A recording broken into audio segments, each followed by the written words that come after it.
En esto de las relaciones familiares hay muchas variantes, muchas aristas. Hay muchas situaciones que necesitan ser reflexionadas. Cuando nos preguntamos sobre los efectos en la vida de un niño, sobre el maltrato familiar o el maltrato que ha recibido, los efectos son distintos, son diversos. Y en todo este proceso se ha ido aprendiendo. Hace mucho tiempo se naturalizaron algunas de estas situaciones. Ahora ya tenemos menos tolerancia a aceptar de que sea posible golpear a un niño. Sin embargo, se está generando una situación que se ha venido estudiando ya hace varios años, que es el llamado síndrome del emperador.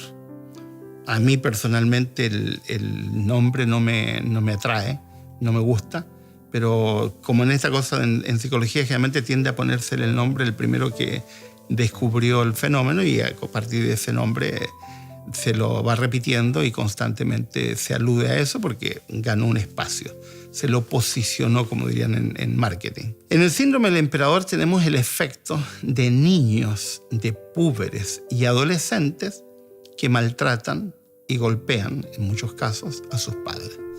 Ese fenómeno ya se había estudiado, pero se daba en adultos que maltrataban a adultos ancianos. Pero tener el fenómeno de niños, púberes y adolescentes que maltratan y en algunos casos golpean a sus padres, no lo habíamos tenido. Y se le ha dado el nombre del síndrome del emperador. Tiene dos variantes, dos formas de enfrentar. Tenemos una variante de niños que han sido golpeados y maltratados, que cuando llegan a púberes o niños más grandes y adolescentes se convierten en niños y púberes y adolescentes maltratadores y golpeadores. Y tenemos la otra variante que se da especialmente en familias y en países con alto índice de consumo, niños que han recibido todo, que lo tienen todo y que se convierten en niños y adolescentes caprichosos, y en esa acción de capricho se convierten en maltratadores. Dos situaciones distintas, pero con el mismo efecto. Niños, púberes y adolescentes que maltratan y que llegan a golpear a sus propios padres. ¿Cómo lo entendemos? ¿Cómo lo enfrentamos? Es la gran pregunta. Si golpeas a tu hijo, sabes que el niño va a reaccionar de una determinada manera y que tarde o temprano va a terminar reaccionando exactamente igual en cómo ha sido tratado. Tenemos muchos casos de niños que han sido maltratados que se convierten en niños maltratadores. De otros niños, pero también en el síndrome del emperador, maltratadores de sus propios padres. Y yo les suelo decir a los padres, tú puedes maltratar a tu hijo hasta cuando sea posible, porque en algún momento tu hijo te va a responder con la misma moneda. En el síndrome del emperador, lamentablemente, lo estamos viendo. Y aparecen las noticias, 2, 3 casos cuando son muy extremos, pero ya lo estamos viendo de manera masificada. Hace algunas semanas atrás vi un espectáculo de una niña en un supermercado. Yo doy muchos ejemplos de supermercado porque en casa soy el que hago las compras. Y me fui a la zona de móviles porque andaba buscando algo para mí. Y me encontré con una adolescente que estaba indignadísima porque su madre se había negado a comprarle el móvil que ella quería. Y como respuesta comenzó a insultar a su madre de una forma horrenda. Siempre me pregunto ante esos casos, si lo hace en público, ante vista y paciencia de los demás, ¿cómo lo hará cuando están en privado? Ahora, no me sorprendió tanto la adolescente, entre paréntesis, porque este fenómeno de adolescentes que maltratan a sus padres lamentablemente se está naturalizando y se está haciendo cada vez más común. Lo que me sorprendió fue la pasividad y la actitud de la madre, que no le puso un límite a su hija y le dijo basta, se acabó o lo que sea. yo me encuentro con un adolescente así, no le compro absolutamente nada y no discuto, porque con un adolescente violento no se discute.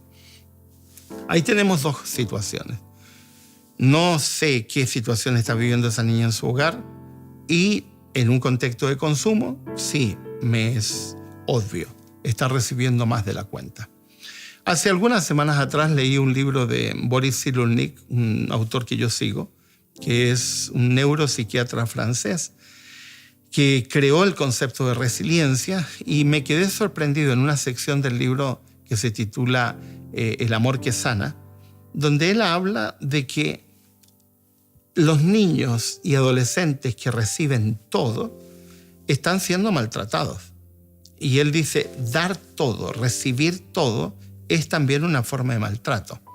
Yo lo entendía en algún tiempo como una forma de cubrir. Es decir, padres que están ausentes, que no están presentes en la vida de sus hijos, una forma de cubrir su ausencia es tapándolos con cosas. Y eso es una forma de maltrato. Pero en el contexto de que desarrolla Cyrulnik lo entendí de otra forma y me parece que es viable. Es decir, le doy tanto a un niño puber y adolescente que no lo necesita, que termino maltratándolo porque no lo preparo para la realidad de la vida. Y entonces genero un emperador, un individuo que siente que tiene el derecho a exigir y a pedir todo porque lo ha acostumbrado a recibir todo. Pero perdónenme, la vida no es así. La realidad no es así. Tú, adulto, sabes muy bien que para recibir algo tienes que hacer un esfuerzo, tienes que trabajar, tienes que esforzarte para poder tener una recompensa, ya sea monetaria en el caso de un trabajo, o tener una recompensa para ti que finalmente te esfuerzas y te resulta algo.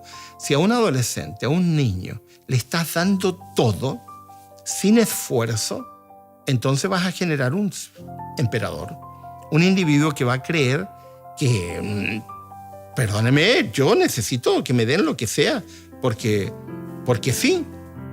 Perdónenme, queridos padres que me están escuchando. Si ustedes hacen eso, lo que están haciendo es maltratar a su hijo o a su hija, porque no le estás enseñando los límites, no les estás enseñando el costo de las cosas, no le estás dando la educación que necesita para darse cuenta de que hay cosas que finalmente no va a funcionar. Y en ese contexto generamos relaciones tóxicas, porque terminamos con niños, púberes y adolescentes que se convierten en maltratadores de sus padres. Y cuando hacemos eso, terminamos generando todo un ciclo que va dañando a todos. Porque en estos absurdos que hemos creado en la sociedad contemporánea, de creer que lo que pasa en la familia se queda en la familia y no le afecta a nadie, es un absurdo. Vivimos vinculados en redes donde todos nos afectamos a todos. Un niño caprichoso es un adulto caprichoso, es un trabajador caprichoso, es un individuo que va a dañar a su entorno. Y no solamente eso, cuando se convierta en padre y madre, va a repetir el contexto y va a repetir el mismo ciclo, y por lo tanto vamos a tener emperadores, digamos, en diferentes generaciones, simplemente porque lo hemos permitido. Poner límites es sano. Establecer límites es sano. ¿Qué necesitan muchos niños? Mano firme. Mucha bondad y mucho cariño, pero mano firme. Porque si no hay mano firme donde establezcamos límites adecuados, terminaremos con este síndrome que lamentablemente ha llegado a nuestra sociedad, que es el síndrome del emperador. Niños violentos, niños que se atreven a violentar a sus padres, niños que se atreven a gritarle a los padres. A mí, no se me ocurriría pensar que uno de mis hijos alguna vez me hubiera gritado, pero de hecho nunca le gritamos, por lo tanto nunca le salió gritar. ¿Pero por qué? Porque todas esas cosas son aprendidas. ¿Podemos parar estos síndromes? ¿Podemos? Sí, Es muy difícil trabajar con un adolescente que tiene el síndrome del emperador. En algunos casos se necesita atención psiquiátrica y psicológica. Pero sí es posible reeducarlos para decirle, no, perdónenme, todo tiene un límite. Tú no puedes llegar y levantar la voz, no puedes levantar las manos para abofetear a tu madre, a tu padre. No corresponde en absoluto. No corresponde el levantar la voz, de hecho, menos en la otra conducta.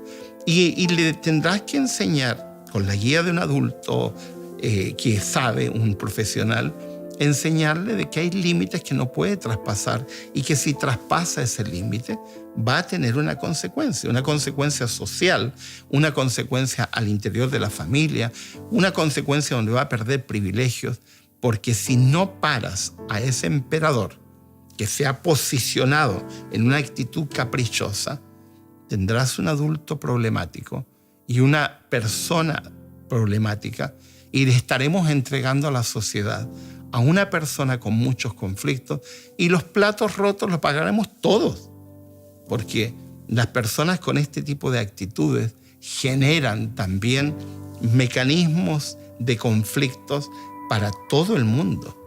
No es cierto de que los problemas familiares mueren en la familia, no es así. Todo el mundo termina recibiendo los efectos. El síndrome del emperador, por lo tanto, se genera de dos formas: por el maltrato infantil y por la sobreabundancia de cosas que les entregamos a los niños. Ambos extremos van a provocar el mismo fenómeno. Niños, púberes y adolescentes que no saben recibir